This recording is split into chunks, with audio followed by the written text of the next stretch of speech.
사도신경으로 우리의 신앙을 고백하겠습니다. 나는 전능하신 아버지 하나님 천지의 창조주를 믿습니다. 나는 그의 유일하신 아들 우리 주 예수 그리스도를 믿습니다. 그는 성령으로 잉태되어 동정녀 마리아에게서 나시고 본디오 빌라도에게 고난을 받아 십자가에 못 박혀 죽으시고 장사된 지 사흘 만에 죽은 자 가운데서 다시 살아나셨으며 하늘에 오르시어 전능하신 아버지 하나님 우편에 앉아 계시다가 거기로부터 살아있는 자와 죽은 자를 심판하러 오십니다. 나는 성령을 믿으며 거룩한 공교회와 성도의 교제와 죄를 용서받는 것과 몸의 부활과 영생을 믿습니다. 아멘. 하나님께서 오늘 우리에게 주시는 말씀은 레위기 5장입니다. 구약성경 150쪽입니다. 레위기 5장을 교독하겠습니다. 만일 누구든지 저주하는 소리를 듣고서도 증인이 되어 그가 본 것이나 알고 있는 것을 알리지 아니하면 그는 자기의 죄를 져야 할 것이요 그 허물이 그에게로 돌아갈 것이며 만일 누구든지 부정한 것들 곧 부정한 들짐승의 사체나 부정한 가축의 사체나 부정한 곤충의 사체를 만졌으면 부지중이라고 할지라도 그 몸이 더러워져서 허물이 있을 것이요 만일 부지중에 어떤 사람의 부정에 닿았는데 그 사람의 부정이 어떠한 부정이든지 그것을 깨달았을 때에는 허물이 있을 것이요 만일 누구든지 입술로 맹세하여 악한 일이든지 선한 일이든지 하리라고 함부로 말하면 그 사람이 함부로 말하여 맹세한 것이 무엇이든지 그가 깨닫지 못하다가 그것을 깨닫게 되었을 때에는 그 중 하나에 그에게 허물이 있을 것이니 이 중 하나에 허물이 있을 때에는 아무 일에 잘못하였노라 자복하고 그 잘못으로 말미암아 여호와께 속죄제를 드리되 양떼의 암컷 어린 양이나 염소를 끌어다가 속죄제를 드릴 것이요 제사장은 그의 허물을 위하여 속죄할지니라. 만일 그의 힘이 어린 양을 바치는 데에 미치지 못하면 그가 지은 죄를 속죄하기 위하여 산 비둘기 2마리나 집 비둘기 새끼 2마리를 여호와께로 가져가되 하나는 속죄 제물을 삼고 하나는 번제물을 삼아 제사장에게로 가져갈 것이요 제사장은 그 속죄 제물을 먼저 드리되 그 머리를 목에서 비틀어 끊고 몸은 아주 쪼개지 말며 그 속죄 제물의 피를 제단 곁에 뿌리고 그 남은 피는 제단 밑에 흘릴지니 이는 속죄제요 그 다음 것은 그레대로 번제를 드릴지니 제사장이 그의 잘못을 위하여 속죄한즉 그가 사함을 받으리라. 만일 그의 손이 산 비둘기 2마리나 집 비둘기 2마리에도 미치지 못하면 그의 범죄로 말미암아 고운 가루 10분의 1 에바를 예물로 가져다가 속죄제물로 드리되 이는 속죄제인즉 그 위에 기름을 붓지 말며 유향을 놓지 말고 그것을 제사장에게로 가져갈 것이요 제사장은 그것을 기념물로 한 움큼을 가져다가 제단 위 여호와의 하제물 위에서 불사를 지니 이는 속죄제라. 제사장이 그가 이 중에서 하나를 범하여 얻은 허물을 위하여 속죄한즉 그가 사함을 받으리라. 그 나머지는 소제물같이 제사장에게 돌릴지니라.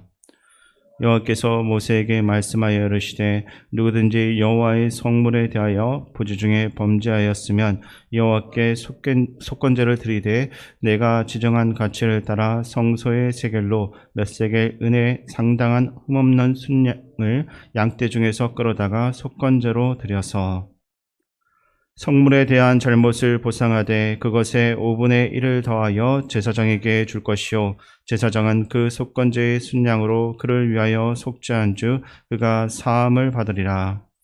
만일 누구든지 여호와의 계명 중 하나를 부지중에 범하여도 허물이라 벌을 당할 것이니 그는 내가 지정한 가치대로 양떼 중 흠없는 순양을 속건제물로 제사장에게로 가져갈 것이요 제사장은 그가 부지중에 범죄한 허물을 위하여 속죄한즉 그가 사함을 받으리라. 이는 속건제니 그가 여호와 앞에 참으로 잘못을 저질렀음이니라. 아멘.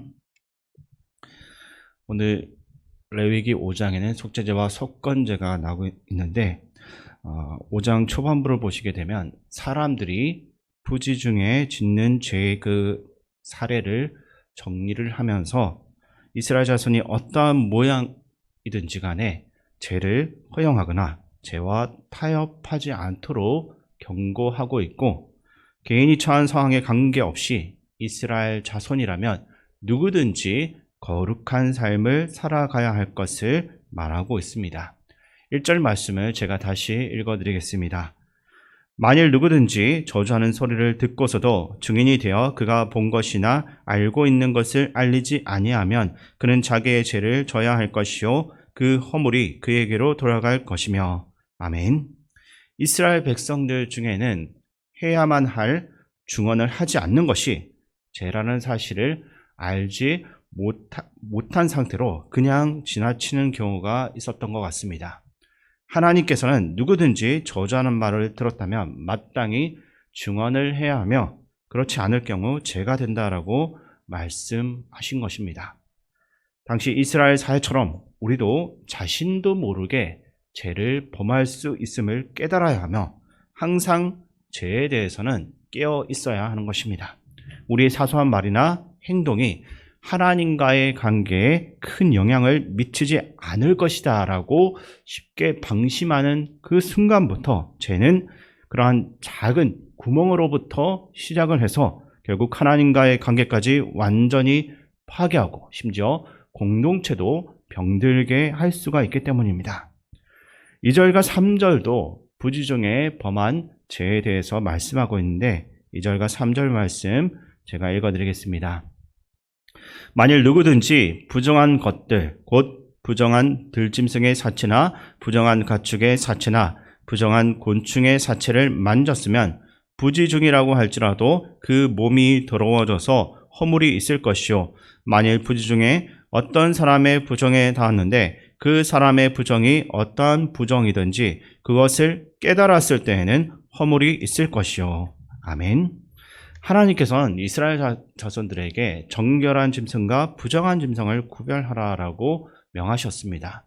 부정한 짐승으로 구별된 그 동물들이 특별히 사람의 안전을 위협하거나 건강을 심하게 그것을 먹었을 때 건강을 심하게 해치는 것은 아니었지만, 이스라엘 자손들은 하나님의 말씀에 따라 그들을 반드시 구별해야만 했습니다.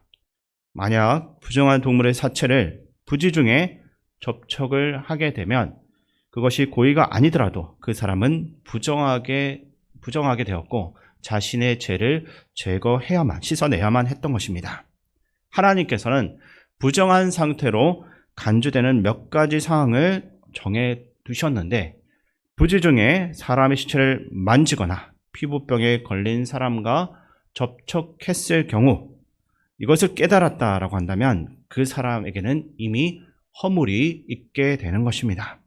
이러한 표현들은 부정한 것과 접촉한 사실을 알기 전에는 그것이 죄가 아니다라고 말하는 것은 결코 아닙니다. 여기서 허물로 번역된 히브리어는 죄악 또는 형벌로 번역이 되고 있습니다. 즉 허물과 죄와 죄의 값을 모두 포함하는 단어라고 할 수 있는 것입니다. 그러니까 죄를 지은 사람은 누구든지 그 죄에 대한 책임을 반드시 져야만 한다라는 의미인 것입니다. 따라서 부지 중이라도 사람의 부정에 접촉하게 되면 이미 그 사람은 죄를 지은 것이며 자신이 죄를 깨달았을 때에는 반드시 그것에 대한 책임을 져야 한다는 것입니다. 세상에서는 범죄를 저지른 사람이 발각되거나 자수하기 전까지는 법적인 책임을 지지 않을 수 있지만, 성경은 모든 죄에 대해서 반드시 책임이 뒤따른다라고 가르치는 것입니다. 하나님 앞에서 숨길 수 있는 죄는 없고 그것이 드러나지 않을 죄도 없기 때문입니다. 이어서 5절과 6절 말씀을 함께 읽겠습니다. 이 중 하나의 허물이 있을 때에는 아무 일에 잘못하였노라 자복하고 그 잘못으로 말미암아 여호와께 속죄제를 드리되 양떼의 암컷 어린 양이나 염소를 끌어다가 속죄제를 드릴 것이요 제사장은 그의 허물을 위하여 속죄할지니라. 아멘. 1절에서 4절까지 부지 중에 지은 죄의 그 사례에 대해서 직접적으로 이야기를 했고, 5절과 6절에서는 이러한 죄를 지은 사람은 속죄제를 드리기 전에 먼저 자신의 죄를 하나님께 고백해야 한다라고 말을 하고 있습니다. 죄를 고백하는 것은 속죄제를 위한 필수적인 과정이라고 할 수 있습니다. 죄를 고백하는 행위는 하나님께서 죄를 용서하실 수도 있고 그 죄에 대한 책임을 물을 수도 있다는 하나님의 그 주권을 인정하는 것이고, 동시에 하나님의 그 높은 깊은 그 자비를 구하는 겸손한 마음을 나타내는 것이라 할 수 있습니다. 우리가 부지 중에 지은 죄에 대해서 기도할 때 하나님, 제가 지은 모든 죄를 용서해 주십시오라고 기도하는 것에서 멈춰 있는 것이 아니라 거기서 더 나아가야 할 것입니다. 그러니까 모르고 지은 죄도 깨닫게 해달라라고 강구하고, 깨달은 죄나 알고 지은 죄에 대해서도 좀 더 구체적으로 고백하며 용서를 구하는 기도를 드릴 수 있어야 하는 것입니다. 이렇게 할 때 우리는 진정으로 하나님의 자비를 구하고 자신의 죄에 대해 참여하는 마음으로 회개할 수가 있기 때문입니다. 죄 고백이 속죄제를 위한 필수 절차인 것처럼 예수 그리스도의 은혜를 받는 우리에게도 이 원칙은 동일하게 적용이 되는 것입니다. 어쨌든 속죄제를 드리기 전 죄를 고백하는 그 절차를 통해서 배우게 되는 거룩한 삶의 모습은 하나님 앞에서 우리의 죄를 숨기거나 사소한 죄를 가볍게 여기는 태도를 버리고 날마다 하나님 앞에서 죄를 겸손히 고백하며 하나님의 자비와 사랑 안에서 살아가야 한다라는 것입니다. 우리 마지막으로 7절에서 9절 말씀 제가 읽어드리겠습니다. 만일 그의 힘이 어린 양을 바치는 데 미치지 못하면 그가 지은 죄를 속죄하기 위하여 산 비둘기 2마리나 집 비둘기 새끼 2마리를 여호와께로 가져가되 하나는 속죄 제물을 삼고 하나는 번제물을 삼아 제사장에게로 가져갈 것이요 제사장은 그 속죄 제물을 먼저 드리되 그 머리를 목에서 비틀어 끊고 몸은 아주 쪼개지 말며 그 속죄 제물의 피를 제단 곁에 뿌리고 그 남은 피는 제단 밑에 흘릴지니 이는 속죄제요. 아멘. 레위기 4장이 사람의 신분에 따른 속죄제 제물을 구별했다라고 한다면 레위기 5장 7절부터 보이는 것은 경제적 형편에 따른 제물의 구별을 이야기하고 있습니다. 그러니까 부자라고 해서 하나님께서 정하신 것보다 더 비싼 제물을 드릴 필요는 없다는 것이고, 가난하다라고 해서 그 제물을 생략할 수 있다라는 것도 아니라는 것입니다. 각각의 사람들은 자신의 형편에 맞게 하나님께서 정하신 기준에 따라서 제물을 드려야만 했습니다. 경제적으로 어려운 사람들은 암양이나 염소 대신 비둘기 2마리 정도를 드릴 수가 있었고, 한 마리는 속죄제로, 다른 한 마리는 번제로 바쳐야만 했습니다. 속죄제물의 피는 제단에 뿌리고 남은 피는 제단 아래로 흘려보내는데, 이러한 희생제물의 죽음은 죄의 대가는 반드시 죽음이다라는 것을 깨닫게 하면서 동시에 이 죄가 생명과 연결될 정도로 심각한 문제임을 알려주는 것입니다. 그리고 속죄제는 부자라고 해서 더 많은 물질로서 그가 저질렀던 그 죄를 쉽게 해결할 수가 없고, 가난하다라고 해서 죄의 책임으로부터 자유로울 수 없다는 것을 알려주고 있습니다.